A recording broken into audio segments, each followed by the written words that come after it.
Hey, Pastor Steve Waldron, I hope you're having a great day or night in Jesus. Thank you so much for joining us today. We're going to be looking at life sciences and creation.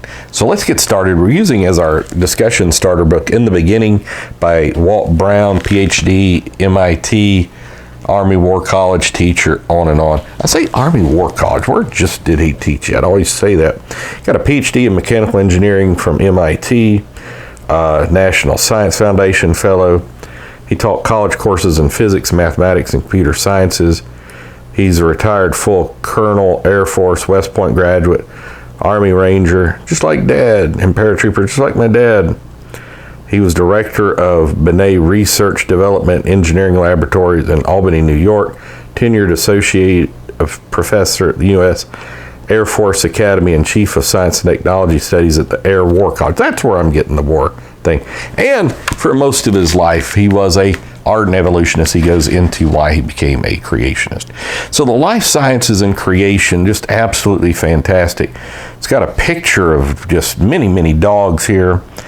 Dog variability by progressively breeding for certain traits. Dogs can be different and distinctive.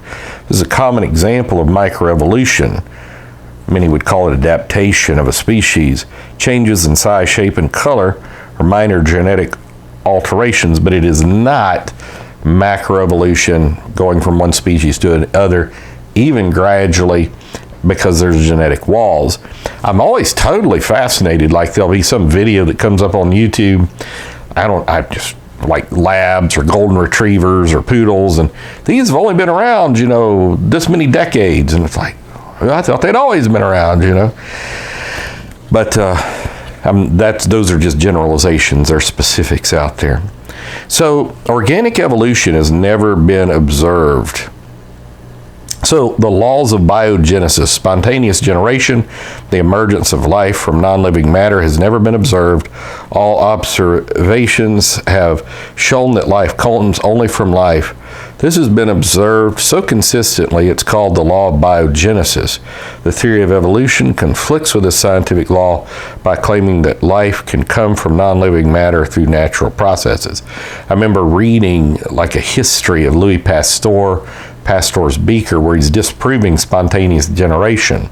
And the person who took over from Helena Petrovna Blavatsky with the Theosophical Society was putting spells on him, because they're like, well, this is going to prove God. This is not going to help the evolutionary cause at all. I can almost call her name. I can't remember it right now. Acquired characteristics as well. Acquired characteristics cannot be inherited. Like if somebody has their leg cut off, it doesn't mean their son's going to be born or daughter with no leg.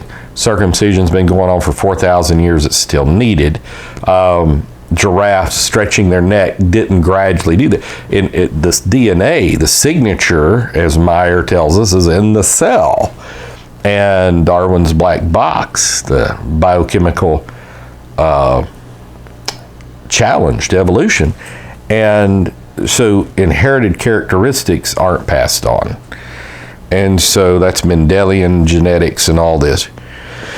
Mendel's laws, he brings that up. Mendel's laws of genetics and their modern day refinements explain almost every physical variation observed in living things. Mendel discovered that genes, units of heredity, are merely reshuffled from one generation to another. Different combinations are formed, but not different genes.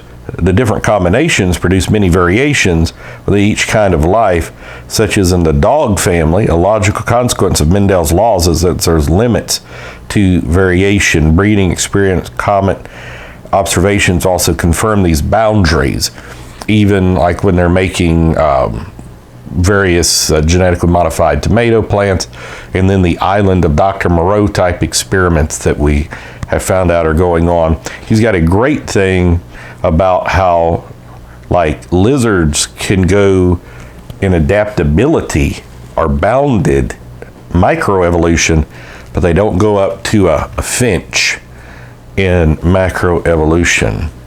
And then he comes to bounded variations, but We're going to do that next time as we continue on looking at life sciences and creation. So God bless you. God is our creator. He loves you. He came to die for you in the form of his son, Jesus. We'll see you later. Bye-bye.